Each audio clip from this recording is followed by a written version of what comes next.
Ayan na nga't kinuha ng aking motorsiklo dahil mag-uumpisar na raw ang gamutan dito. So ngayon iaakyat na siya at ilalagay na doon kung saan gagamutin na siya. Ayan na nga't ilalagay na siya sa kanyang lagayan. So ayan na nga mga boss, umpisahan na nila buksan ang aking motorcycle. Habang ako'y nasa labas at nanonood at kinakabahan kung magkano ang aking gagastuhin. So ito na nga ang resulta. Kaya pumunta na ako dahil tinawag ako ng mechanic. Yan na nga at hindi ako nagkamali. Inutusan akong bumili sa palengke stay ng pisa.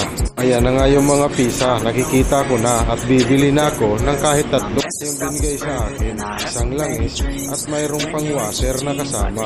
Binigay sa akin dahil ito daw ay kailangan sa aking motorcycle dahil ito hindi na ako nagatubiling bayaran para matapos na lahat ang problema ko na natapos na. Dinala ko siya sa malapit na pool upang mapaliguan dahil sa sobrang init ng panahon ngayon. Natapos na nga, dinala ko na siya sa bahay at hiniluan ko ng lotion upang kahit na maghapon siya nakadilag, walang problema at hindi magbabago ang kanyang skin. So ayan na nga at makintab na siya, pwede na igala ulit. So hanggang dito na lang matatapos na ang ating video.